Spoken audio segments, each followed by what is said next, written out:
Radio Publique Africaine.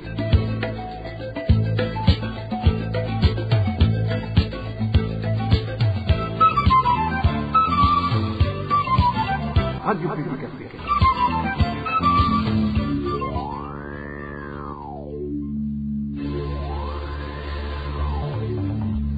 C'est le moment de suivre le journal parlé en français. À la présentation, Josiane Mouzanez. Au sommaire de cette édition, l'obtention de la carte CAM en commune Guissourou est conditionnée par l'adhésion au parti au pouvoir, le CNDD-FDD, une situation décriée par les habitants de la place qui parlent de violation de leurs droits.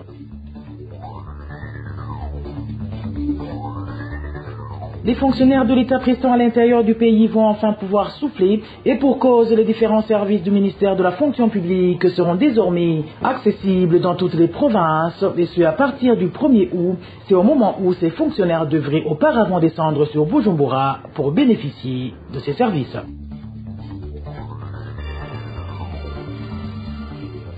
Les Burundais réfugiés au camp de Nyarugusu situé en Tanzanie réautorisés à réhabiliter leur maison, une aubaine pour eux vu que cela faisait 4 ans qu'ils n'en avaient plus le droit. Voilà pour les grandes articulations. Bien le bonsoir chez vous mesdames et messieurs. Tout de suite le développement de ces titres.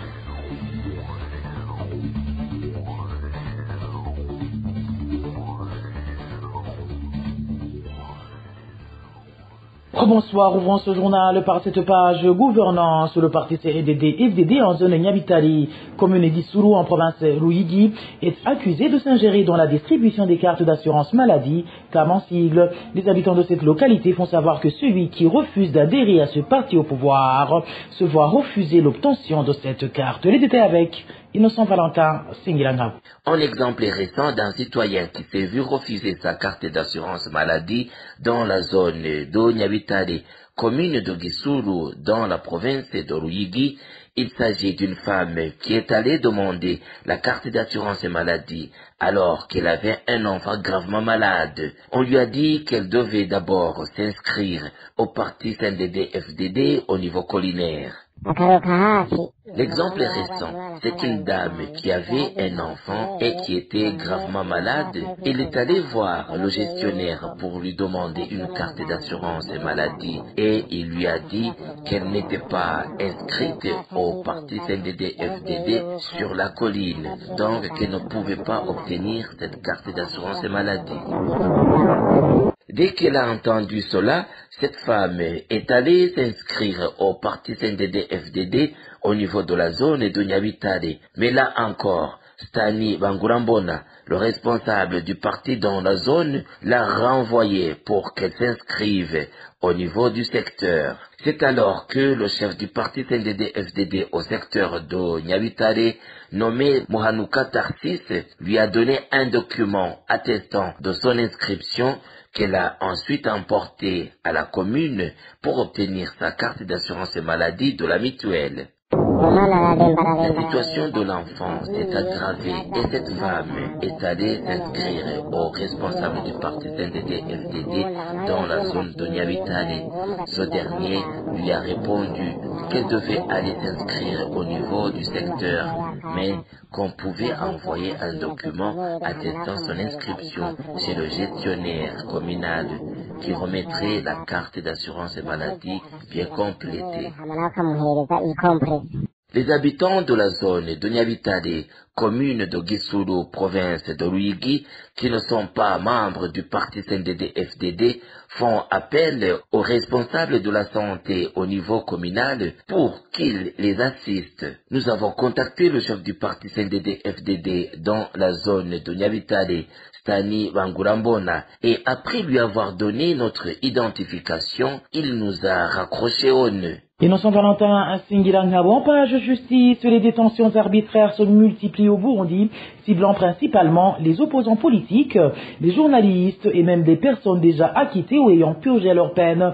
Dans un rapport accablant publié en ce mois de juillet, l'Association pour la protection des droits humains et des personnes détenues, APRODH en sigle, dénonce une pratique devenue systématique. Les détails avec Dani Claire Ilasconf.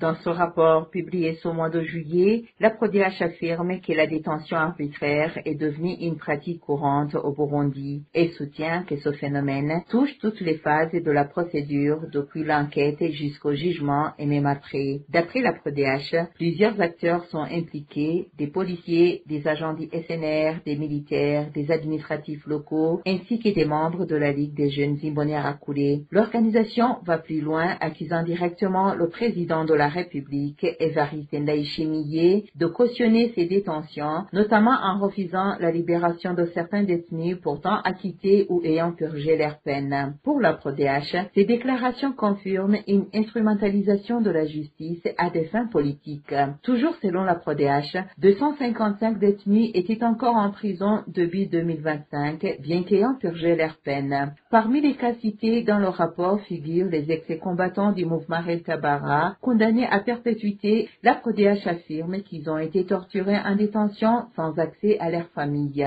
Autre cas évoqué, le colonel Leonidas Satungimana, dit Mopolo, arrêté en 2015 et qui, selon la PRODH, a été à plusieurs reprises retiré de la prison par les agents du service national de renseignement sans justification judiciaire. Sa famille a perdu toute trace de lui en février 2025. La PRODH cite également le cas d'innocent Mirandekura, alias Karim Namadan, arrêté en Tanzanie en 2022, puis extradé au Burundi. Il a été détenu arbitrairement pendant plus de 2 ans dans les locaux du SNR, dans des conditions qualifiées d'inhumaines. Il a de nouveau été extrait de la prison de Gitega en mars 2025, sans suite judiciaire connue. La PRODH dénonce aussi l'arrestation de la journaliste Sandra Muhoza, détenue depuis avril 2024 pour de simples échanges sur un groupe WhatsApp de journalistes. L'organisation y voit une atteinte grave à la liberté d'expression. Pour la PRODH, la justice est aujourd'hui utilisée comme un outil de répression et la détention arbitraire est devenue une stratégie politique pour faire taire toute voix dissidente. Merci à toi, Dani Claire. Je vous le disais en titre, à partir du 1er août 2025, les fonctionnaires de l'État souhaitant bénéficier des services du ministère de la fonction publique ne seront plus contraints de se déplacer jusqu'au siège central situé à Bujumbura. Cela a été annoncé ce vendredi par le ministre de la fonction publique, Venuste Muyabaga. C'était lors d'une réunion avec les partis concernés. Selon le ministre Muyabaga, les fonctionnaires pourront bénéficier de ces services au niveau même des provinces nouvellement constituées suivies. Le ministère a instauré le système d'interconnexion. Ça veut dire tout ce qui se fait à Bujumbura devra se faire au chef-lieu de cette province. On a installé ce système d'interconnexion. Maintenant, si tu es à Chankuzo, tu peux visiter le dossier d'un fonctionnaire. Si tu es à Makamba Burunga, tu peux visiter un dossier d'un fonctionnaire. Alors, nous voulions renforcer la capacité des utilisateurs, des agents de la fonction publique, pour que réellement ils traitent les dossiers à partir de leur lieu de travail. Et cela va impacter sur le travail, parce que aujourd'hui, le fonctionnaire ne perdra pas de temps pour venir réclamer ceci ou cela à Bujumbura. Cela veut dire qu'il va avoir du temps à travailler après avoir fait sa réclamation le plus proche. Parlons à présent société où il se remarque ces derniers jours au niveau de l'ancienne province de Cibitoke, devenue actuellement la commune de Cibitoke de la nouvelle province de Bujumbura, une pénurie d'eau potable. Pour le moment, certains habitants craignent que des maladies liées au manque d'hygiène comme le choléra et autres réapparaissent. Lui demande à la Régie des eaux d'agir afin de résoudre son problème. Walter Quizela a pu s'entretenir avec certains habitants de cette localité. Son reportage. Nous n'avons pas accès à l'eau potable. Cela fait un mois que l'eau ne coule plus dans nos ménages. Franchement, nos vies sont en danger. On ne prend plus de douche et il est même difficile de cuisiner. Vous voyez donc que la situation est très préoccupante. Pour avoir de l'eau potable, il faut payer un taxi vélo pour aller en chercher dans d'autres endroits. Mais beaucoup de gens ici n'ont pas les moyens de se le permettre.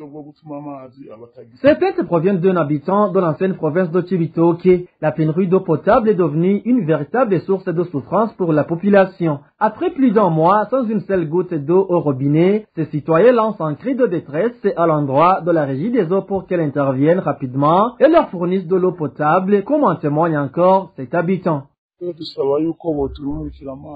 Nous sollicitons un approvisionnement en eau potable afin de prévenir le choléra et d'autres maladies liées au manque d'hygiène. Que la régie des eaux fasse un effort pour desservir toute la province afin que nous puissions vivre dans des conditions acceptables. Quand nous avons de l'eau dans nos maisons, nous faisons la vaisselle, nous nous lavons ainsi que nos enfants sans difficulté. Mais quand l'eau manque, notre santé est en péril et tout est paralysé. Actuellement, plus rien ne fonctionne. C'est vraiment un problème grave.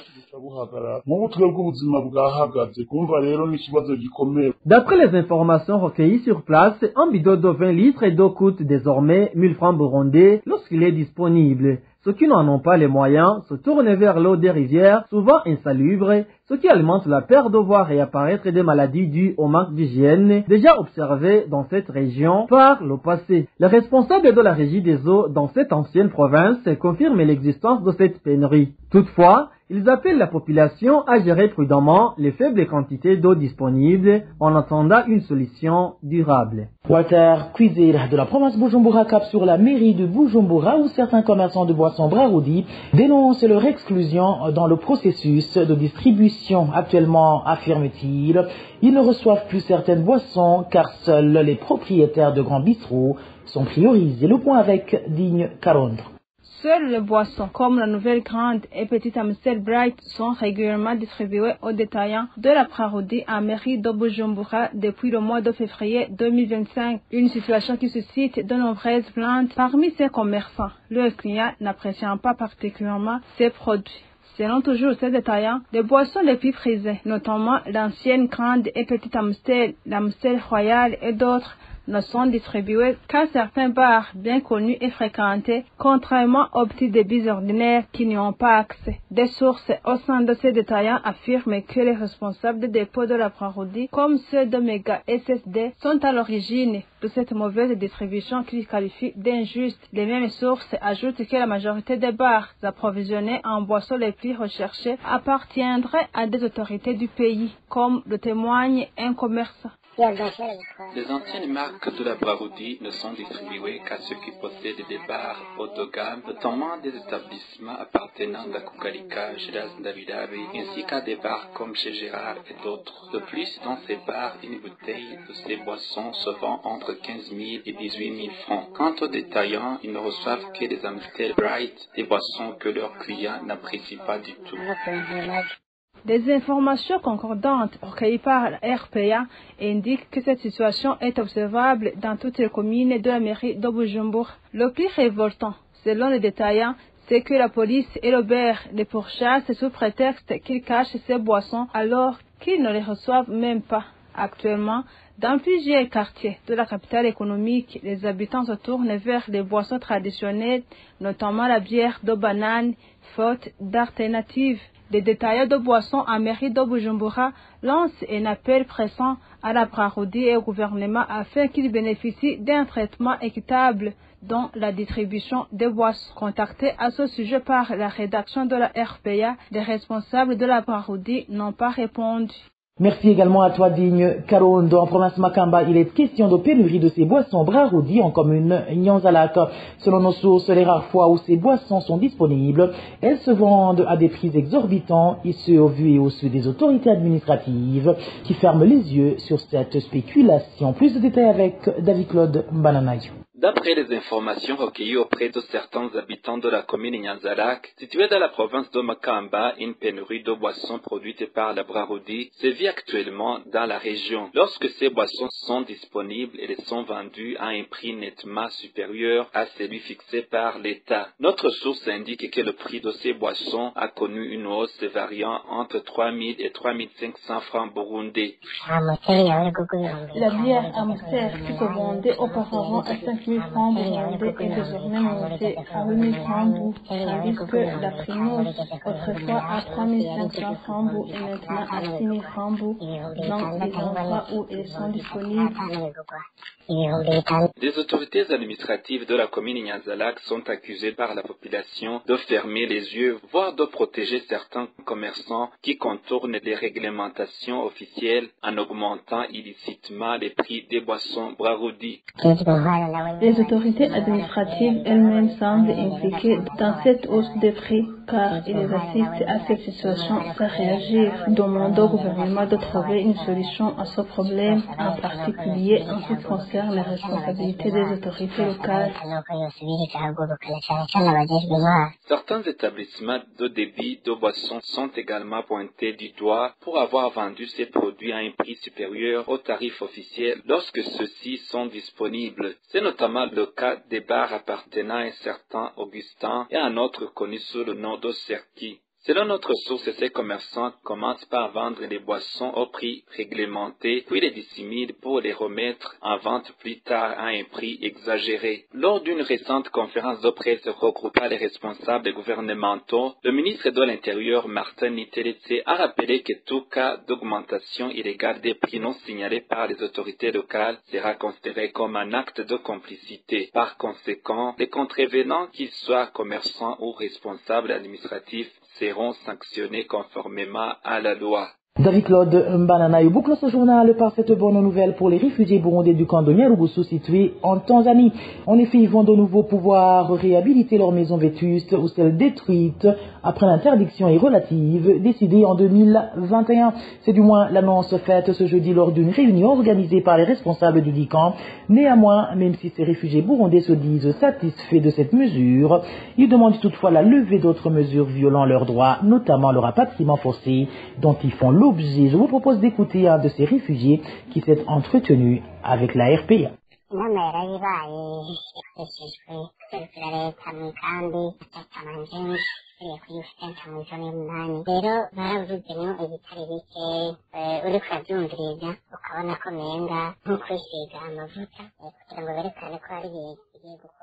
Cette réunion a été organisée et tenue par le représentant du gouvernement au camp, nommé Siasa Manjenje. Ils ont évoqué plusieurs sujets, mais c'était pour se vanter, juste pour montrer qu'il y a des activités qu'ils vont réaliser. Ils disent depuis très longtemps que des réfugiés entrent de leur propre gré. Toutefois, l'agressivité utilisée est sous-estimée. Même ceux qui en parlent n'osent pas le dévoiler. C'est nous les réfugiés qui savons combien nous sommes menacés. Si tu vis sans le droit de planter des légumes, ni cultiver, moins encore faire du commerce pour trouver de quoi nourrir ta famille, dis-moi comment ce réfugié peut-il vivre alors que la quantité de la ration alimentaire qu'il nous a donnée a été sensiblement diminuée. Tout cela prouve qu'il existe une force utilisée de façon déguisée pour rapatrier des réfugiés. Cette force est directement remarquée par les responsables directs des réfugiés. Sur le point concernant l'autorisation de réhabiliter des maisons et même d'en construire, ils l'ont dit, mais des obstacles persistent et résident au niveau du bureau de Siasa Manjenje. Les toits de certaines maisons sont troués et lorsque la pluie tombe, on dirait qu'on est dehors. Certains n'ont pas bénéficié des tôles. Les toits de leurs maisons sont couverts de vieilles pentes. S'ils disent que les gens vont réhabiliter leurs maisons, qu'ils les laissent fabriquer des briques et puis que les sungusungu cessent de les casser. S'ils continuent à endommager ces briques, leurs actes seront contradictoires à la parole.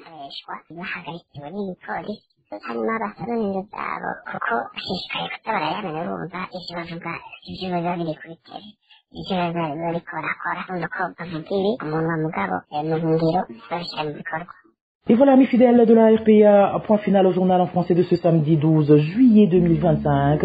Merci pour votre aimable écoute, merci également aux équipes rédactionnelles et techniques pour leur franche et parfaite collaboration. À la présentation de ce journal, vous étiez avec Josiane Mouzaneza. Bonne soirée chez vous, au revoir.